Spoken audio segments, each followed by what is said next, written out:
IPL শুরু হতে কিন্তু আর কয়েকটা হাতে গোনা দিন বাকি। সব টিমই কিন্তু নিজেদের ক্যাম্প বসিয়ে দিয়েছে 2024-এর আইপিএলের জন্য। আজকে আমরা কথা বলতে চলেছি কলকাতা নাইট রাইডার্স, আমাদের তোমাদের সবার ফেভারিট টিম। কলকাতার ওপেনিং সাইডে ফিল সল্টের সাথে ভেঙ্কটেশ আয়ার ওপেনিং করতে পারে আমার মনে হচ্ছে। অন ডাউনে কিন্তু সিরাজ আয়ার খেলবে। তারপরে কিন্তু 4 নম্বর পজিশনে নীতিশ রানা ভাইস ক্যাপ্টেন। 5-এ কিন্তু মনীষ পান্ডে, হয়তো, সিরিয়াস আমি বলছি না। 6-এ রিঙ্কু সিং, 7-এ রাসেল, 8-এ নারায়ণ, 9-এ মিচেল স্টার্ক, হ্যাঁ, 10-এ বরুণ চক্রবর্তী, 11-ই চেতন সাকারিয়া। আর আর এরকমই মনে হচ্ছে। তো তোমরা অবশ্যই কমেন্ট করে জানিও যে আইপিএলে কলকাতার টিম কি হতে চলেছে।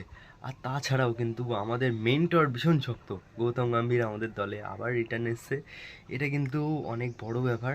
তাছাড়াও তাছাড়াও আমাদের টিম কিন্তু এবার বিশ্বকাপে 2023-এর বিশ্বকাপে যেমন স্পিন ঘুরেছে ইডেন গার্ডেনে, ওরমভাবে যদি স্পিন ঘোরে, আমাদের কাছে কিন্তু কোয়ালিটি 3টে স্পিনার আছে, সিরাজ শর্মা, বরুণ চক্রবর্তী আর নারিয়ন।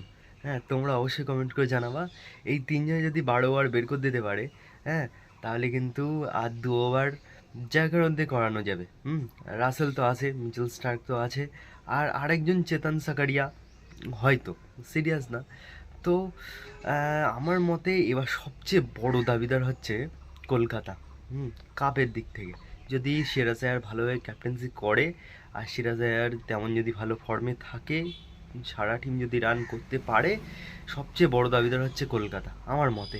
চেন্নাই তো আছে, চেন্নাই মুম্বাই তো আছে, কিন্তু কলকাতা সবচেয়ে বড় দাবিদার। তোমরা মানো বা না মানো, কলকাতা সবচেয়ে বড় দাবিদার। কেমন লাগলো অবশ্যই কমেন্ট করে জানাবা। দেখা হচ্ছে পরে ভিডিওতে।